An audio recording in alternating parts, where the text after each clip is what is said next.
The notification on my phone lit up like a bomb in the middle of the community fundraiser, revealing Alexander's messages to another man that shattered my world in an instant.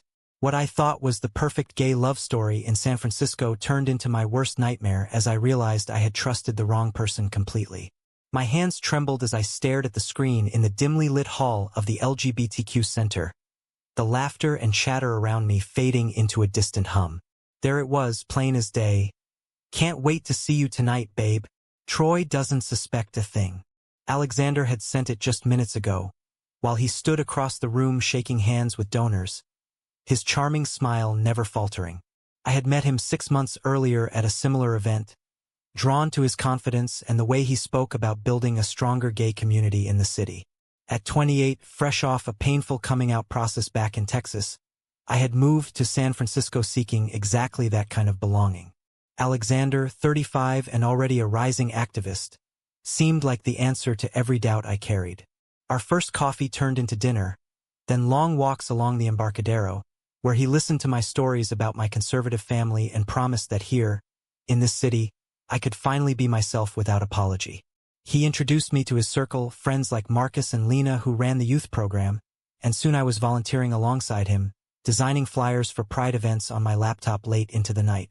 The connection felt real, electric even in the quiet moments when he would pull me close after a long day and whisper that I was the first person who truly saw him beyond the activist facade. But now, standing there with the evidence burning in my palm, everything cracked open. I slipped out the side door into the cool evening air, the Golden Gate Bridge glowing in the distance, and tried to steady my breathing. How had I missed the signs? The late nights he claimed were strategy meetings, the way his phone always faced down when we were together.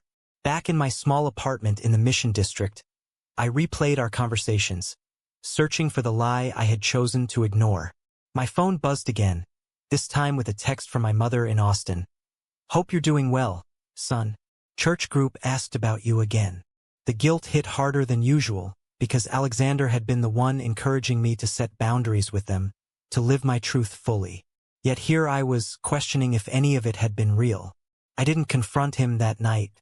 Instead, I sat on my worn couch, staring at the photo of us on my wall, taken at last month's Pride Parade where he had kissed me in front of the cheering crowd.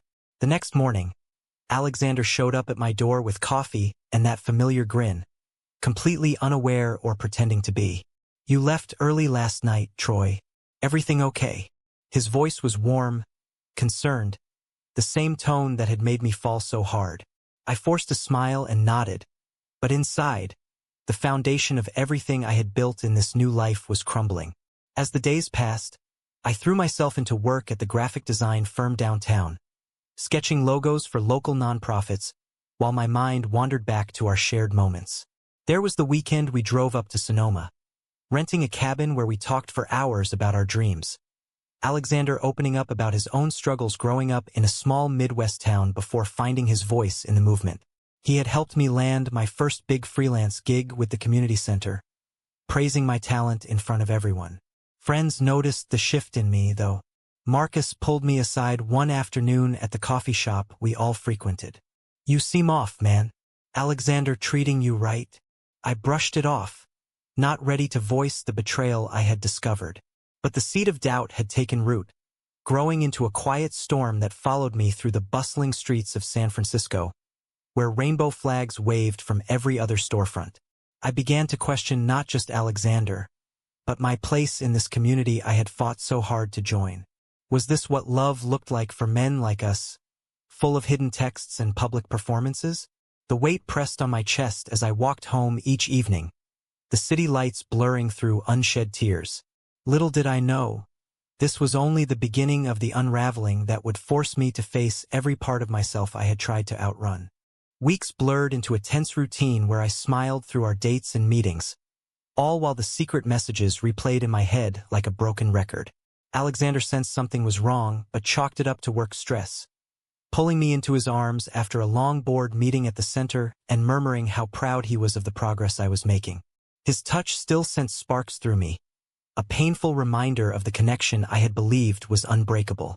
We spent an entire Saturday volunteering at the youth shelter, where he mentored a group of young gay teens navigating their own identity crises, his patience and wisdom shining in ways that had first captivated me.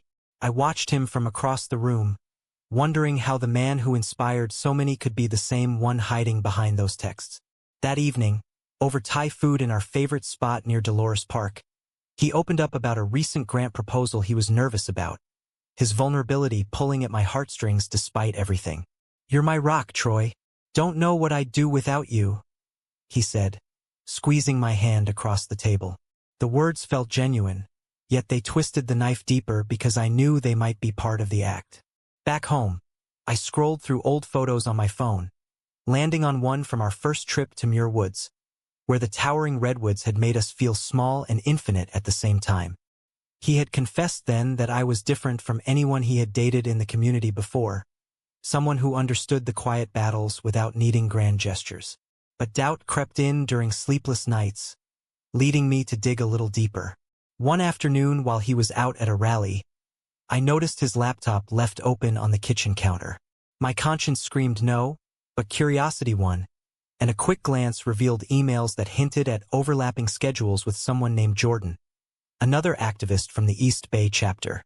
Nothing explicit, but the frequency raised red flags. I closed it quickly, heart pounding, and poured myself a glass of water to calm down. Later that week, during a family video call that Alexander encouraged me to take, my father grumbled about that lifestyle, while my mother tried to steer the conversation to safer topics like my job. Alexander sat beside me off camera, offering silent support with a thumbs up, but the hypocrisy burned. How could he champion openness in public while keeping secrets from me? The tension peaked at a community potluck in Golden Gate Park, where friends gathered under string lights with dishes from every corner of the city. Alexander was in his element, laughing and networking. But when Jordan arrived unexpectedly and greeted him with a lingering hug, the pieces clicked into place. I excused myself to the restroom, splashing water on my face and staring at my reflection. The man looking back seemed older, wearier, the wide-eyed newcomer from Texas long gone. Marcus found me there, concern etched on his face. "Talk to me, Troy. You've been distant." I almost spilled everything but held back, afraid of the fallout in our tight-knit circle. Instead, I returned to the group and forced laughter, watching Alexander and Jordan exchange glances that spoke volumes. The drive home that night was silent until Alexander reached for my hand at a stoplight. "You're quiet tonight. Did something happen at work?" His brown eyes searched mine, full of the care that had once made me feel seen. I muttered an excuse about deadlines, but inside, the betrayal festered like an open wound. As we pulled into my building, I realized the man I loved was becoming a stranger, and the community that had welcomed me now felt like a stage where everyone played their parts. The next morning, I woke to find him already gone for an early meeting, leaving a note on the pillow. "Can't wait for our hike this weekend. Love you." The words should have warmed me, but they only deepened the chill settling over my heart. I spent the day wandering the streets alone, past the Castro's rainbow crosswalks, questioning every choice that had led me here. This was supposed to be my fresh start, my safe haven, yet it was unraveling faster than I could stitch it back together. Friends like Lena texted invites to game night, unaware of the storm brewing, and I replied with vague affirmations, buying time I wasn't sure I had. The internal conflict raged on, pulling me between the desire to confront him and the fear of losing the only support system I had built in this new life. Little by little, the vibrant city around me started to feel isolating, a reminder that even in the heart of acceptance, love could hide its sharpest edges. The hike up Mount Tamalpais that weekend started like any other perfect day in our story, the trail winding through fragrant eucalyptus groves under a clear blue sky that mirrored Alexander's optimistic outlook. He walked ahead, pointing out wildflowers and sharing stories from his early days in activism, his laughter echoing off the rocks. I trailed behind, the weight of unspoken truths making each step heavier. At the summit, overlooking the sprawling Bay Area, he turned to me with that signature grin and said, "This is what it's all about, Troy. Us against the world." For a moment, I almost believed him again. the view sweeping away my doubts as we sat on a boulder sharing water and trail mix. But as we descended, his phone buzzed repeatedly, and though he silenced it quickly, the shadow crossed his face just long enough for me to notice. Back at the trailhead, we grabbed iced coffees from a roadside stand, and he suggested stopping by Jordan's place on the way home to discuss a joint event. "He's got great ideas for the next fundraiser," Alexander explained casually, but the name alone sent ice through my veins. I agreed outwardly, my mind racing through excuses, yet part of me needed to see it firsthand. Jordan's apartment in Oakland was modest but filled with pride memorabilia, and the way he greeted Alexander with a familiar clap on the shoulder felt too intimate for colleagues. We talked logistics over takeout, Jordan's easy banter including inside jokes that excluded me, and I sat there nodding politely while my stomach churned. On the drive back across the bridge, Alexander reached for my knee. "Thanks for coming along. You're the best partner I could ask for." The sincerity in his voice clashed with the evidence mounting in my mind, and I squeezed his hand back, torn between confrontation and preservation. That night, alone in bed while he slept soundly beside me, I stared at the ceiling, replaying every interaction. The community had become my family, with Marcus organizing weekend brunches and Lena sharing career advice over wine. But now it felt fractured. A week later, during a heated planning session for the annual AIDS walk, tensions rose when Alexander defended Jordan's proposal against criticism from the group. I stayed quiet, but later Marcus pulled me aside in the hallway. "You okay? You and Alex seem off lately." His concern was genuine, the kind of friendship I had craved since moving west, and for the first time, I hinted at the cracks without full disclosure. "Just some trust stuff. Nothing major." He nodded knowingly, having seen his share of relationship drama in the scene. The misunderstanding escalated when I accidentally overheard Alexander on a call in the kitchen one evening, his voice low. "Jordan, we can't keep doing this behind his back. Troy means too much." My heart stopped. I retreated to the living room, pretending to scroll through emails, but the damage was done. The next day brought a family emergency call from Texas. My sister had gotten into a car accident. Nothing life-threatening but enough to pull me back home for a visit. Alexander offered to come, but I declined, needing space to process. The flight to Austin felt like stepping into another world, where my parents' subtle disapproval lingered despite their relief at seeing me. Over dinner, my father avoided eye contact while my mother asked polite questions about friends in California. I bit back the urge to mention Alexander, the man who had given me courage yet now threatened to break me. Returning to San Francisco after 5 days, I found Alexander waiting at the airport with flowers, his embrace warm and reassuring. But the seed of doubt had blossomed into full suspicion, and I suggested we take a break from events to focus on us. He agreed reluctantly, sensing the shift, and we spent quiet evenings cooking together, talking about future plans like buying a place in the suburbs. Yet every laugh felt tainted, every touch a question mark. Friends noticed the strain during a casual dinner at Lena's, where conversations turned to past heartbreaks in the community. "We've all been there," she said softly, her eyes meeting mine with understanding. The internal crisis deepened as I questioned my own judgment, wondering if my eagerness to belong had blinded me to the red flags. Alexander's support with my graphic design portfolio, his late-night edits and encouragement, now seemed calculated. One rainy afternoon, while he was at the gym, I finally opened his laptop again, this time finding deleted message threads that confirmed the emotional entanglement with Jordan. The pain hit like a wave, leaving me curled on the floor, questioning every pillar of the life I had built. The community that had promised safety now amplified the isolation, and I realized the betrayal ran deeper than infidelity. It struck at the core of my identity as a gay man seeking genuine connection in a world that already demanded so much resilience.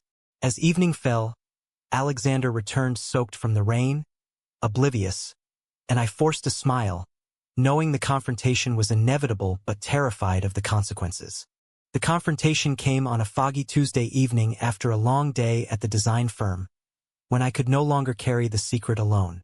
Alexander walked through the door with groceries for our planned pasta night, humming an old song, and I stood in the living room, phone in hand with the screenshots ready. "We need to talk," I said, my voice steadier than I felt.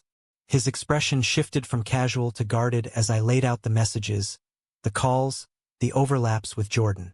Silence hung heavy before he sighed, setting the bags down. "It's not what you think, Troy. Jordan and I have history, but it's over. You're the one I want now." His explanation spilled out in a rush, how it started before we met, how he had tried to end it cleanly but emotions lingered. I listened, anger and hurt colliding, every word chipping away at the trust one had placed in him. The argument stretched into the night, voices rising then falling into painful quiet as he admitted the community pressure to appear stable had made him hide things. "I was scared of losing you," he confessed, tears in his eyes for the first time. But the damage was irreversible. The man I had idealized as mentor and lover now stood exposed as flawed and human in the worst way. I asked him to leave, needing space, and he did, the door clicking shut like a final punctuation. In the days that followed, the community buzzed with unspoken questions. Marcus texted supportively, offering a listening ear over coffee, while Lena invited me to her place to vent. Yet the betrayal rippled outward. Whispers at events made me feel exposed, as if everyone knew my private pain. Work suffered as I missed deadlines, my sketches lacking the passion that had once defined them. A call from my parents during this low point only worsened it. My father pressed about settling down properly, unaware of the earthquake in my life. Alexander tried reaching out with apologies and flowers left at my door, but each gesture felt like salt in the wound. I threw myself into solo hikes in the Marin Headlands, the solitude forcing me to confront the identity crisis I had buried. Was I just another naive guy in the gay scene chasing validation? Friends shared their own stories of similar heartbreaks, reminding me I wasn't alone. Yet the uniqueness of losing my first real love in this community stung deeper. One evening at a quiet bar in the Castro, Jordan approached me unexpectedly, his face etched with regret. "I never meant for it to hurt you like this. Alexander and I ended things weeks ago." His sincerity didn't erase the sting, but it humanized the mess, forcing me to see the gray areas I had ignored. The high point of tension arrived at the annual gala where Alexander was honored for his advocacy work. I attended for closure, dressed in the suit he had helped pick out, and watched from the back as he spoke eloquently about unity and trust within the LGBTQ family. Our eyes met briefly across the room, a silent acknowledgement of what was lost. Afterward, in the hallway, he pulled me aside. "I sacrificed our relationship trying to protect it from my past mistakes. I'm sorry, Troy." His words carried genuine remorse, but I walked away, the applause fading behind me. The fallout extended to family when I finally came clean in a tearful call home, my mother's shock giving way to cautious support while my father withdrew further. The pressure to choose between worlds intensified, pushing me toward decisions I had avoided. Through it all, the emotional growth began in small ways. Late-night journaling about my values, reconnecting with old college friends online for perspective. The community, once a source of betrayal, slowly offered healing through support groups where men shared similar journeys of forgiveness and self-worth. Yet the loss of Alexander loomed large, his absence a constant ache during quiet moments in my apartment. I started volunteering alone at the youth center, mentoring kids who reminded me of my younger self, finding purpose in their resilience.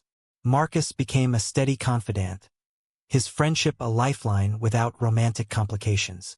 As weeks turned to months, the crisis forced a reckoning with my own patterns, the way I had idealized Alexander to fill voids from my upbringing.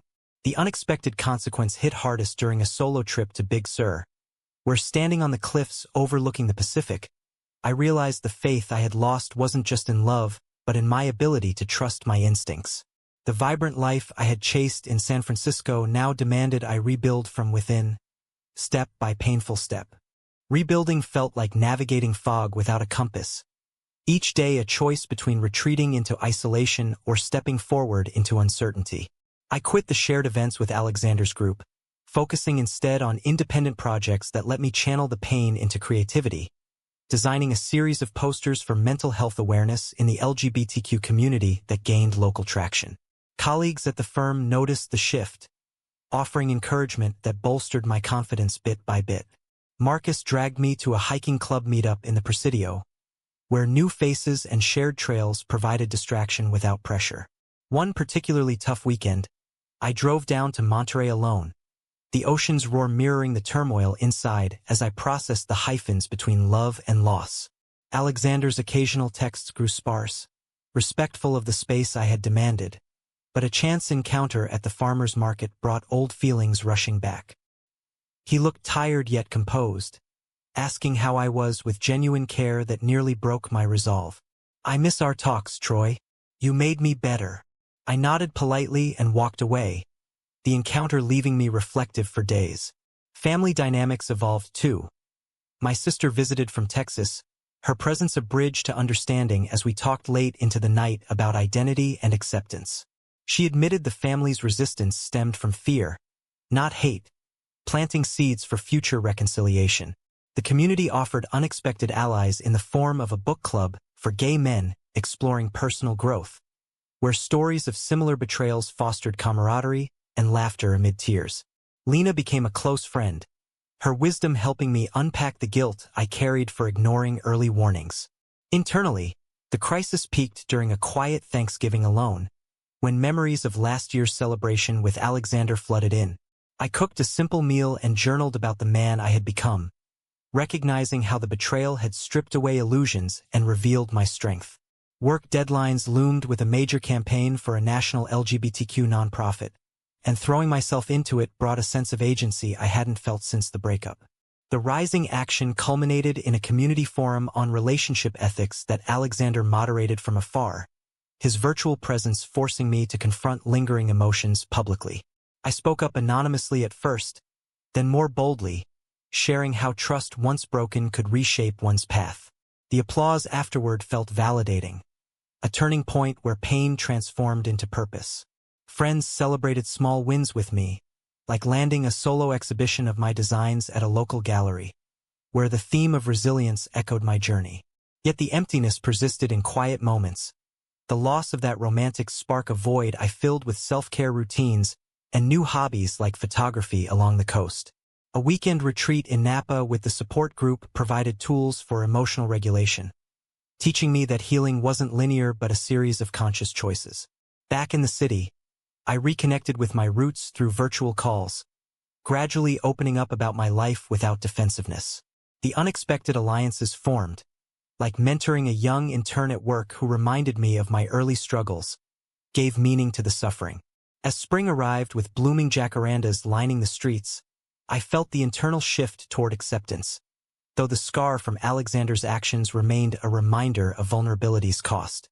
The community that had once amplified my heartbreak now cradled my growth, its diverse voices affirming that men loving men could find strength in shared humanity. Decisions loomed large, like whether to stay in San Francisco or explore opportunities elsewhere, each weighed against the lessons learned. The emotional landscape had changed irrevocably, pushing me toward a version of myself unburdened by others' expectations. Summer brought a tentative peace as I stood on the balcony of my new apartment overlooking the bay, the move across town symbolizing fresh boundaries and renewed focus. Alexander had respected the distance, his final message months earlier wishing me well without pressure, allowing closure to settle like morning mist. Friends gathered for a housewarming that felt like a celebration of survival, Marcus grilling burgers, while Lena shared stories that had us all laughing through the remnants of pain. The gallery show opened to modest crowds, my pieces capturing abstract emotions of trust and renewal that resonated with visitors from the community. One evening, a young artist approached, sharing how my work mirrored his own struggles, and in that exchange, I saw the ripple effect of my journey helping others. Family ties strengthened with a planned visit from my sister, her support bridging the gap my parents still navigated cautiously. Volunteering at the youth center evolved into a leadership role, where guiding teens through identity questions gave me purpose beyond personal loss. The city pulsed with life around me, pride parades and festivals now sources of quiet pride rather than triggers. Yet the core question lingered in reflective moments. Had the betrayal been a necessary catalyst for the man I was becoming? New connections formed organically, platonic bonds that honored boundaries and rebuilt my faith in genuine interaction. A solo road trip up the coast to Oregon reinforced self-reliance, the open road offering space to affirm my worth independent of any relationship. Back home, I organized a small support circle for those recovering from community heartbreaks, the sessions fostering vulnerability without romance. Alexander's influence lingered as a lesson rather than a ghost, his role in my growth acknowledged without resentment. The narrative of my life in this vibrant U.S. landscape had shifted from loss to quiet empowerment, each decision a step toward wholeness. Friends remarked on the change in my demeanor, the light returning to my eyes as I embraced the complexities of loving as a gay man. The story that began with shattered trust now concluded with a deeper understanding of resilience. The community, once a source of pain, now a foundation for future possibilities. As leaves turned in the parks, I walked the familiar paths with gratitude for the path taken, scars and all. True or false? Betrayal in the gay community ultimately destroys the capacity for love, or does it forge a stronger foundation for authentic connections?